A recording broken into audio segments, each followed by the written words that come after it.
Bonjour mes frères, je veux partager aujourd'hui sur un sujet sur lequel on m'a beaucoup questionné et sur lequel je suis toujours prudent par rapport à la réponse que je dois apporter parce que souvent ce sont des questions qui sont orientées. Je parlais du sujet du Shabbat, du repos. Et le titre de ce partage, c'est le repos, nous avons besoin d'un Shabbat. Le repos, nous avons besoin d'un Shabbat et j'aborderai par la suite le repos, nous avons besoin de vacances. Et je veux aborder ceci vraiment sous l'angle de la parole de Dieu, comme j'essaie de le faire à chaque fois, en faisant référence aux Écritures, parce que c'est selon les Écritures qui constituent le roc solide sur lequel fonder notre vie. Avant de rentrer dans ce que je vais apporter aujourd'hui, je vais remonter un petit peu dans mon histoire personnelle. J'ai grandi dans une église, dans une famille qui était adventiste du 7e jour, donc une secte créée qui trouve ses origines dans la franc-maçonnerie au 19e siècle, dans le fond, et une secte dans laquelle le sabbat a une grande importance. C'est comme ça qu'ils l'appellent, ils appellent ça le sabbat, donc le 7e jour est très important, c'est un jour qui est chômé pour les adventistes.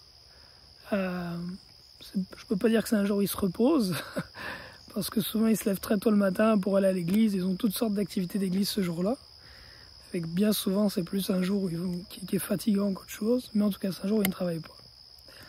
Et que j'ai expérimenté le Shabbat comme ceci étant enfant. Je ne peux pas dire que je trouvais de plaisir et de repos dans le fait de me lever tôt pour aller à l'église ce jour-là. Par contre, on avait souvent les après-midi en rentrant de l'église, des moments de repos, et ça c'est quelque chose que j'appréciais grandement. J'ai grandi dans le monde par la suite, et quand je suis revenu au Seigneur en 2000... quelle année? En 2008, j'allais dire 2020. Quand je suis revenu au Seigneur en 2008... je me suis retourné vers ce que je connaissais, l'église adventiste, et j'ai commencé à observer le sabbat les premières années, de 2008 jusqu'à 2012, à la manière dont les adventistes l'observent. Donc en allant à l'église ce jour-là, c'était une journée où je devais enseigner, je prêchais, je donnais des conférences souvent, ou sinon j'étais assis dans les bancs de l'église. C'est pas quelque chose que je trouvais particulièrement reposant, ces différentes activités. Ceci étant dit, souvent l'après-midi, j'avais des temps de repos qui me faisaient le plus grand bien.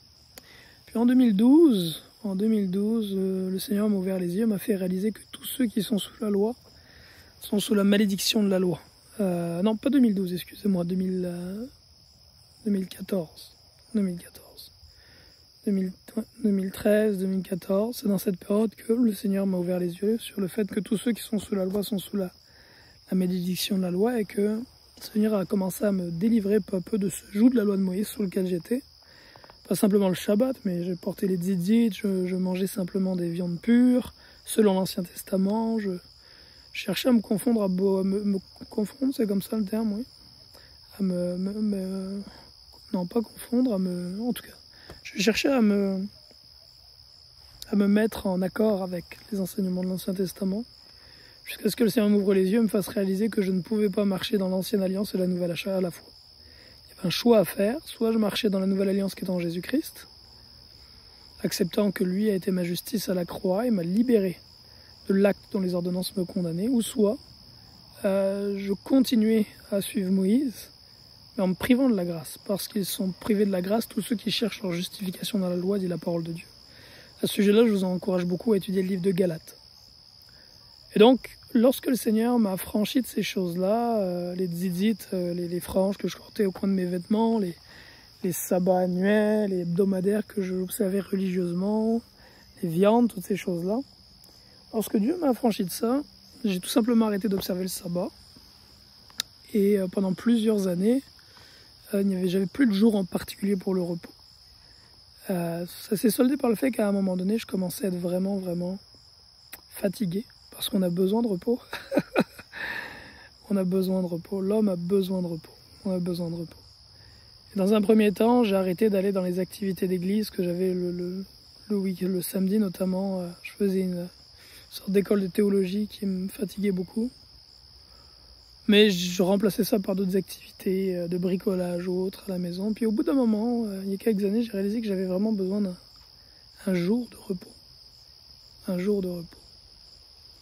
Et c'est là ce que je veux vous amener en fait, mes frères et sœurs, comme méditation. C'est que nous ne sommes pas nous ne sommes pas liés en tant que chrétiens, disciples de Jésus-Christ, à l'observation du Shabbat. Le Nouveau Testament nous dit clairement que ces choses-là sont l'ombre de ce qui est à venir et qu'on ne nous juge pas là-dessus. Et je n'encourage personne à se soumettre au joug du Shabbat selon la loi, parce que celui qui se met sous le joug de la loi se met sous la malédiction de la loi. Et voilà ce que je veux vous apporter, et voilà pourquoi nous avons besoin d'un Shabbat. L'être humain a besoin de repos. On a besoin d'avoir dans notre semaine une journée pour se reposer, ressourcer, une journée où les activités de ce monde sont mises de côté. On a besoin de ça pour plusieurs raisons. Premièrement, pour se ressourcer physiquement. On en a aussi besoin parce qu'on a besoin de passer du temps avec le Père. Et lorsque tous les jours on a les activités, le travail et toutes ces choses-là, même si on prie quotidiennement, on a peu l'occasion de rester longtemps dans la présence du Père.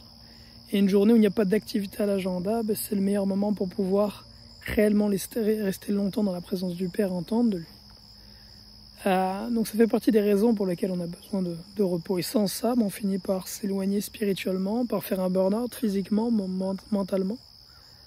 Donc d'un côté, on a besoin de repos, et de l'autre côté, bien avant que la loi ne soit donnée à Moïse, et le commandement ne soit écrit selon lequel il faille se reposer le 7e jour, bien avant ça, dans le livre de Genèse, au moment de la création, il est dit que Dieu a béni le 7e jour, il l'a sanctifié et mis à part. Et c'est un jour où il s'est reposé. Et donc, à partir de là, la méditation est la suivante. Si j'ai besoin de repos, si j'ai besoin d'avoir une journée de repos dans ma semaine, et qu'il se trouve qu'avant, bien longtemps avant que la loi soit là, avant même que le péché entre dans le monde, Dieu a béni une journée de la semaine, il l'a mis à part et sanctifié. Et de cette parole, il ne s'est pas repenti. C'est un état des choses, il a béni le 7e jour. Alors si j'ai besoin d'une journée de repos et qu'il y a une journée qui est bénie pour le repos, pourquoi ne pas tout simplement jouir du repos cette journée-là? Et c'est l'état d'esprit dans lequel je suis rentré il y a déjà quelques temps. De choisir d'entrer dans le repos du Shabbat, d'entrer dans le Shabbat et de jouir de ce repos, non comme étant sous le joug d'une loi, non parce que Moïse dit que ce doit être observé, mais tout simplement parce que j'en ai besoin et parce qu'il y a une bénédiction que Dieu a mis ce jour-là. Et si je n'entre pas dedans, est-ce que je pêche? Non, pas du tout, mais je me prive d'une bénédiction. Et donc depuis quelques temps déjà, c'est dans cette dimension dans laquelle je me suis réconcilié, si on peut dire ça, avec le Shabbat. Et donc le Shabbat n'est pas une journée où je me lève tôt le matin pour aller à l'église, me fatiguer à me lever tôt, préparer ma femme, les enfants, prendre la route. Non, pas du tout. C'est une journée au contraire où je n'ai pas de réveil le matin. Je me réveille à l'heure que mon corps me dit que c'est correct de me réveiller. Plein de repos. La nuit, je ne me lève pas pour prier cette nuit-là. Comme les Israélites ne se levaient pas pour ramasser la manne aussi ce jour-là. Donc je me lève tard, bien souvent. Et puis lorsque je me réveille, je vais sauter dans la douche rapidement, m'habiller et aller dehors. Je ne mange pas. Et je ne le vois pas comme c'est pas un fardeau. À ce moment-là, de ne pas manger, au contraire, mon corps est léger. Je me vide de nourriture, je me sens bien. Dans un état de jeûne qui n'est pas lourd, qui n'est pas difficile. Et là, je vais dans la nature, que ce soit l'été ou l'hiver, j'essaie d'y rester plusieurs heures à essayer d'entendre du Seigneur. Dans la méditation, la parole, la prière, le silence. Puis après ça, de rentrer à la maison et d'avoir des moments privilégiés à table, avec ma femme, mes enfants, à jouer avec eux par la suite. Vraiment une journée qui est désirable et agréable. Désirable et agréable et qui fait le plus grand bien. Le plus grand bien. Et c'est donc ce que je souhaitais partager. Et je pense que le motif là-dedans est crucial. Si tu observes le Shabbat, parce qu'il est écrit dans la loi de Moïse de l'observer, tu te mets sous le joug de la loi, comme le dit Galate. Et ceux qui se mettent sous le joug de la loi sont sous la malédiction de la loi, parce que la loi de Moïse dit que celui qui n'observe pas tous les commandements qui sont en elle tombe sous la malédiction. Par contre, si tu choisis de vivre le Shabbat, parce que tu réalises le besoin que tu as de repos, et tu réalises la bénédiction que Dieu a déposée à la création avant même que le péché existe, là tu jouis du bienfait de Dieu sans te mettre sous la malédiction de la loi. Et c'est l'encouragement que je vous partageais, mes frères et mes sœurs. Il y a une grande bénédiction là-dedans, à laquelle je goûte et que je souhaitais vous partager. Une façon, une dimension nouvelle de vivre le Shabbat, qui en réalité est la dimension ancienne et la première dimension.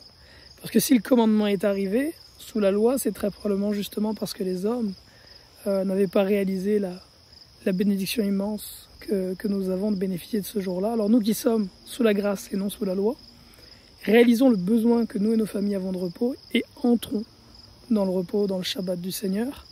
C'est la fin de ce premier partage sur le sujet le repos, nous avons besoin d'un Shabbat. Dans le partage suivant, le repos, nous avons besoin de vacances. À tout de suite.